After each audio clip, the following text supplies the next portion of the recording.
अस्सलामुअलैकुम, welcome to our YouTube channel mathematics academy.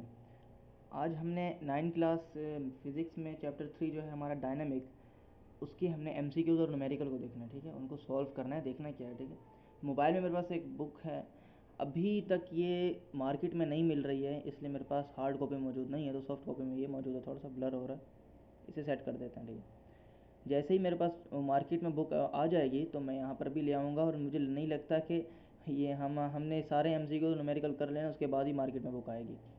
ठीक है, तो इसे भाई देखते हैं क्या है भाई। Newton's first law of motion is also known as law of inertia. Newton first law अगर मोशन आप पढ़ेंगे ना, तो उसमें पहली 2 लाइनों में यही लिखा हुआ है कि ये all it is also known as law of inertia. ठीक है, इसका राइट आंसर सी है। अगर देखो, quantity of matter contain in a body is called mass. Mass की डेफिनेशन ये पूरी लिखी हुई है। मास की डेफिनेशन क्या होती है? Quantity of matter contained in a body. ठीक है, अगला देखो, तीसरा है quantity of motion contained in a body is called. अच्छा, क्वांटिटी ऑफ मैटर जो होती है वो तो होती है मास, तो क्वांटिटी ऑफ मोशन क्या होती है? वो होती है मोमेंटम। ठीक है, तो क्वांटिटी ऑफ मैटर मास होती है और क्वांटिटी ऑफ मोशन मोमेंटम होती है। चौथा देखो, law of conservation of momentum defines that the total momentum of a system of two bodies before and after collision remains constant. ये law of conservation of momentum है। अगर आपने law of conservation of momentum याद किया है ना, तो ये आपको ये डैश आपने फिल खुद कर लेनी है, क्योंकि जैसे मैंने कर लिया है। इसमें क्या आएगा? Number A, remains constant. अगर देखो, weight weight of a body can be measured using a spring balance. ठीक है, it differ from place to place because of variation in. ये बोल रहा है कि जो वज़न होता है ना, हमारा वज़न, वो एक स्प्रिंग बैलेंस के ज़रिए नापा जाता है, मतलब तोला जाता है। ठीक है, वो एक जगह हर जगह पर ना वो मुख्तलिफ होता है, मतलब चेंज होता रहता है, variation place to place variation होती रहती है, डिफरेंट होता रहता है। तो बताओ, ये जो तब्दीली आ रही है ना, वेरिएशन हो रही है, ये किसकी वजह से हो रही है? एक्सेलरेशन की वजह से हो रही है, ग्रेविटेशनल पुल की वजह से हो रही है, वेलोसिटी की वजह से हो रही है, साइज ऑफ स्प्रिंग बैलेंस की वजह से हो रही है। ये ग्रेविटेशनल पुल की वजह से हो रही है, मतलब ग्रेविटी की वजह से हो रही है। अगर ज़मीन पर वजन किसी का जितना भी है, अगर किसी का 50 किलो वजन है, तो चांद पर उतना वजन बिल्कुल नहीं होगा। ये हम सोल्व करेंगे न्यूमेरिकल। ठीक है, कि क्यों क्यों चांद पर वजन इतना नहीं होगा? क्योंकि वहाँ पर ग्रेविटी कम है, 1.63 है, और यहाँ पर ग्रेविटी 9.81 है। इसीलिए जहाँ ज़्यादा ग्रेविटी होगी, वहाँ चीज़ें ज़्यादा ज़मीन में घुसी रहेंगी, मतलब कि नीचे तक उनका फोर्स ज़्यादा होगी, मतलब वज़न ज़्यादा होगा। जहाँ ग्रेविटी कम होगी, वहाँ चीज़ें उड़ती हुई नज़र आएंगी, मतलब उनका वज़न बहुत कम हो जाएगा। नंबर 6 देखो, it is easier to push an empty shopping cart than an full one because the filled cart has more mass than empty one. This can be expressed as। ठीक है जी, वो बात कर रहा है कि अगर जो भरा हुआ होता है ना, कोई भी शॉपिंग कार्ट है, वो शॉपिंग कार्ट वो नहीं होता, वो जिसमें वो ऐसे ट्रॉली होती है शॉपिंग में, उसमें सामान लेकर जाया जाता है, होता है ना, सामान जिसमें डालते हैं। किसी भी मार्ट में जाए तो ट्रॉली होती है ना, छोटी सी, उसकी बात कर रहा है। वो बोल रहा है कि जो भरी हुई ट्रॉली होती है ना, उसे थोड़ा मुश्किल हो जाता है उसे पुश करना, as compare to empty cart.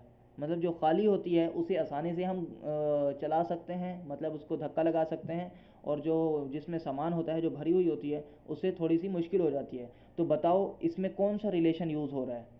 Force, ये ग्रेटर देन निशान है। देखो, ये जो निशान बना हुआ है ना, ये जो यूँ यूँ कैंची का अब निशान इस तरफ है, ये वाला वी का, इसका मतलब ये जो मुंह खुला हुआ है जिस तरफ, वो चीज़ बड़ी है, इसका मतलब ये है। अब मुझे बताओ, ए में वो मुंह खुला हुआ किसके पास है? एफ़ के पास है, तो मतलब एफ़ बड़ा है और एम छोटा है। ठीक है, और अगले में देखो, एफ़ के पास, अब जो मुंह खुला हुआ है वो एम के पास है, मतलब एफ़ छोटा है और एम बड़ा है। इसका मतलब ये है कि एफ़ फोर्स होती है और एम मास होता है। अब वो उसने पूछा था कि भाई, खाली वाली जो ट्रॉली होती है वो आसानी के साथ हम उससे धक्का लगा सकते हैं, जो भरी हुई होती है उसे मुश्किल से धक्का लगा सकते हैं। इसका मतलब ये है कि जितना वज़न बढ़ाएंगे उतनी फोर्स ज़्यादा लगानी पड़ेगी। ऐसा ही है ना, हम फोर्स लगाते हैं तभी तो धक्का लगता है। मतलब कि जितनी मास बढ़ेगा उतनी फोर्स ज़्यादा होगी, लेकिन यहाँ पर मास बढ़ने का चक्कर नहीं है। ये बोल रहा है कि always force greater then mass. ऐसा नहीं हो सकता। ये डी ऑप्शन ही इसका राइट ऑप्शन है। देखो, force is directly proportional to mass, मतलब फोर्स बढ़ेगी तो मास बढ़ेगा, इसीलिए यहाँ पर ये वाला साइन यूज़ किया जाता है प्रोपोर्शनैलिटी का। ठीक है, और वो भी डायरेक्ट प्रोपोर्शनैलिटी लिखा हुआ है यहाँ पर। ठीक है, ये वाला साइन यूज़ किया हुआ है। इसके अलावा एक ये वाला भी साइन है, यहाँ देखो, ये 1/m, इसका मतलब अगर ये नीचे वाली चीज़ कम हो रही है तो ऊपर वाली चीज़ ज़्यादा होगी। ठीक है, उम्मीद है आपको समझ आ रहा होगा। इसका राइट ऑप्शन डी है। Centrifugal force is always directed toward centre. ठीक है, सेंट्रीफ्यूगल जो होती है ना वो टुवर्ड्स इट्स सेंटर होती है, और सेंट्रीफ्यूगल फोर्स जो होती है, नहीं, सेंट्रीपिटल जो फोर्स होती है वो टुवर्ड्स, वो अवे होती है, away from the centre. Friction opposes motion between two bodies in contact because of क्या गया, रफनेस ऑफ सरफेस। ठीक है, सरफेस जितनी रफ होगी ना उतनी फ्रिक्शन ज़्यादा होगी। ये तो हम पढ़ते ही आ रहे हैं। ठीक है, अगर हमने ऑयल किसी चीज़ पर जगह पर गिरा दिया और वहाँ पर हम भागना स्टार्ट कर दें तो फिसल फिसल के गिर जाएंगे। ठीक है, जहाँ जितनी रफ होगी, जितनी खुश्क जगह होगी, वहाँ पर फ्रिक्शन उतनी ज़्यादा होगी। नंबर 9 देखो, which statement is true for limiting friction force. Limiting friction force क्या होती है भाई, उसमें friction force it is greater than sliding force. Sliding friction से ज़्यादा होती है लिमिटिंग फ्रिक्शन, बस इतना आप याद रखें। लिमिटिंग फ्रिक्शन और स्लाइडिंग फ्रिक्शन क्या होती है, it is greater than sliding friction. Sliding friction होती है किसी चीज़ पर स्लाइड करके जाना, और लिमिटिंग फ्रिक्शन स्लाइडिंग फ्रिक्शन से ज़्यादा होती है, क्योंकि लिमिटिंग फ्रिक्शन में वो रोलर होती है और ये स्लाइडर होती है। स्लाइड में ज़्यादा फ्रिक्शन होती है, नहीं, स्लाइड में फ्रिक्शन, यार ये क्या बोल रहा हूँ, स्लाइडिंग फ्रिक्शन से ज़्यादा होती है लिमिटिंग फ्रिक्शन में। लिमिटिंग फ्रिक्शन क्या होती है, वो जो टायर हमारा चलता है, बाइक वगैरह चलाते हैं तो वो जो फ्रिक्शन पैदा करते हैं वो लिमिटिंग फ्रिक्शन कहलाती है। और स्लाइडिंग फ्रिक्शन क्या होती है, जैसे किसी चीज़ को ऐसे स्लाइड करा देना, स्लाइड करते हैं ना स्विमिंग पूल में, तो स्विमिंग पूल की जो स्लाइड होती है वहाँ पर फ्रिक्शन कम होती है, और जो लिमिटिंग फ्रिक्शन होती है इसमें फ्रिक्शन ज़्यादा होती है। तो सबसे कम फ्रिक्शन स्लाइडिंग में ही होती है। तो इसके ऑप्शन बी ये है कि जो स्लाइडिंग फ्रिक्शन होती है ना, लिमिटिंग फ्रिक्शन होती है, it is greater than sliding friction, बस बात खत्म।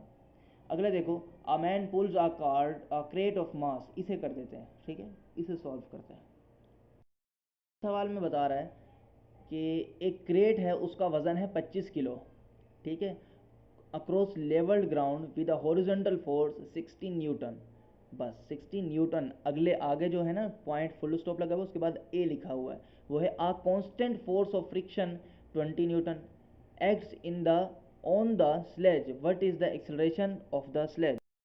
अच्छा, तो यहाँ पर 60 न्यूटन की जो ये फोर्स है और 20 न्यूटन की फ्रिक्शन है, तो इसे मैंने यहाँ पर डेटा में बना लिया है। देखो, जो मास था वो 25 kg था, फोर्स 60 न्यूटन थी और फ्रिक्शन 20 न्यूटन थी। हमें एक्सेलरेशन फाइंड करनी है, तो सबसे पहले हमें एफ बनाना पड़ेगा। एफ कैसे बनाएंगे, फोर्स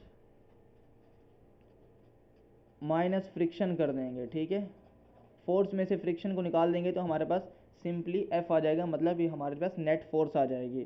फोर्स 60 है और फ्रिक्शन फोर्स है 20, तो 60 माइनस 20 कितना हो जाएगा, 40 न्यूटन आ गई। ये नेट फोर्स आ गई जो हमने फॉर्मूले में यूज़ करनी है एक्सेलरेशन को निकालने के लिए। एक हमारे पास फॉर्मूला होता है न्यूटन्स का, second F is equal to M A. ये हमारे पास एक्सेलरेशन फाइंड करनी है, तो एम इसके साथ मल्टीप्लाई हो रहा है, इक्वल टू की उस तरफ जाकर डिवाइड हो जाएगा। F upon M is equal to A. Force कितनी है, 40 है, और मास कितना है, 25 है। जब 40 ऊपर 25 से डिवाइड करेंगे तो आंसर आएगा 1.6 मीटर पर सेकेंड स्क्वायर, और यही इसका राइट आंसर है, ऑप्शन बी। ठीक है, एमसीक्यूज यहाँ पर हमारे ख़त्म होते हैं। अब बढ़ते हैं न्यूमेरिकल की जानिब। ठीक है, तो ये मोमेंटम के लिए, find the momentum of a body of mass 6 kg moving with velocity 25 metre पर सेकेंड। अच्छा, यहाँ पर मैं इसका डेटा बना देता हूँ पहले। ये तो बहुत ही आसान है, मास है 6 kg और वेलोसिटी है कितनी है, 25 मीटर पर सेकेंड। और इसका सॉल्यूशन क्या फॉर्मूला है, P is equal to M V. P कितना है, मतलब oh M, P is equal to, P तो निकालना, मोमेंटम निकालना है, यहाँ पर उसको बताना पड़ेगा। P question mark, P find करना है। मास कितना है 6 kg है और वेलोसिटी 25 है। 6 को जब 25 से मल्टीप्लाई कराएंगे तो हमारे पास आंसर आ जाएगा, क्या आएगा, 30 आ जाएगी, 12 13 15 150 क्या आएगा, kg मीटर पर सेकेंड, और ये हमारा आंसर है। बहुत ही आसान था, छोटा सा था, इसलिए मैंने यहाँ पर करा दिया है। खैर ये एग्जाम में मुझे नहीं लगता आ जाए, एमसीक्यूज में आ सकता है, इसको देख लीजिएगा। अगर देखो, what will be velocity if the momentum becomes 20 Newton second. अच्छा, ये इसी का सवाल है, वो बोल रहे हैं व्हाट विल बी वेलोसिटी, बोल रहे हैं वेलोसिटी क्या होगी जब मोमेंटम 200 न्यूटन सेकेंड हो जाए। तो इसे किस तरीके से करेंगे, सेम वही है, 1 का सी है, क्वेश्चन 1 का सी है। वो बोल रहा है व्हाट विल बी वेलोसिटी। अब हमने वेलोसिटी को फाइंड करना है, लेकिन वो बोल रहा है मोमेंटम कितना हो जाए, 200 न्यूटन सेकंड हो जाए। अच्छा आगे क्या करना है, फॉर्मूला बिल्कुल वही लगेगा हमारे पास, कौन सा formula, P is equal to M V हो लगेगा, लेकिन हमारे पास मास नहीं है। अरे मास ऊपर वाले क्वेश्चन से उठाना है, क्यों, क्योंकि सेम क्वेश्चन है। वो बोल रहे हैं what will be the velocity, velocity क्या होगी, मतलब कि सेम क्वेश्चन रिपीट हो रहा है। 6 kg मास है, मास कितना है, 6 kg है। हमें वेलोसिटी फाइंड करनी है, वेलोसिटी के साथ टाइम मल्टीप्लाई हो रहा है, इक्वल टू उस तरफ जाकर डिवाइड हो जाएगा, और यहाँ पर वेलोसिटी लग जाएगी M, P upon M, P है 200, एम है 6। यहाँ पर वेलोसिटी बताओ, 200 को 6 से डिवाइड करो तो आंसर क्या आएगा, 100 अपॉन 3, 100 को 3 में डिवाइड करो, 33 ना, हाँ 33.33 मीटर पर सेकेंड, और ये हमारा 1 के सी का आंसर है 33.33। अगला देखो, when a free falling object move towards due to velocity. अच्छा ये क्वेश्चन नहीं, ये तो हमें थ्योरी है, ठीक है, मतलब ये न्यूमेरिकल नहीं है। न्यूमेरिकल जो है हमने वो करना है। अ बॉडी ऑफ मास 10 kg, ठीक है, मास कितना है। अगला सवाल कौन सा है, 2b, 2b, मैं डेटा बना रहा हूँ इसका। A body of mass 10 kg, mass है 10 किलो, ठीक है। आगे क्या है, is moving with the velocity of 10 metre पर सेकेंड, जो वेलोसिटी है वो 10 मीटर पर सेकेंड है। आगे a force acts for 5 second to reduce its velocity to 2 meter पर second. a force acts 5 second, जो टाइम हुआ है 5 सेकेंड, इसकी वेलोसिटी, अच्छा ये फाइनल हो, इनिशियल हो जाएगी और ये फाइनल हो जाएगी, क्यों, क्योंकि दूसरी वेलोसिटी भी आ गई है ना। जो पहली होगी वो हमारे पास इनिशियल होगी, जो दूसरी होगी वो फाइनल होगी। वो बोल भी रहा है कि कम कर रहा है, 10 से 2 हो गई है, तो वी एफ कितना हो गई, 2 मीटर पर सेकेंड, ठीक है जी। अच्छा आगे क्या है, find the momentum of a body before and after application of the force on it. Momentum हमने फाइंड करना है before and after of the application of breaks on it. अच्छा तो ये देखो, ये मैंने सॉल्यूशन मैंने यहाँ पर लिख ही लिया है। ये फॉर्मूला हमने यूज़ किया, P is equal to M V I minus V F upon T.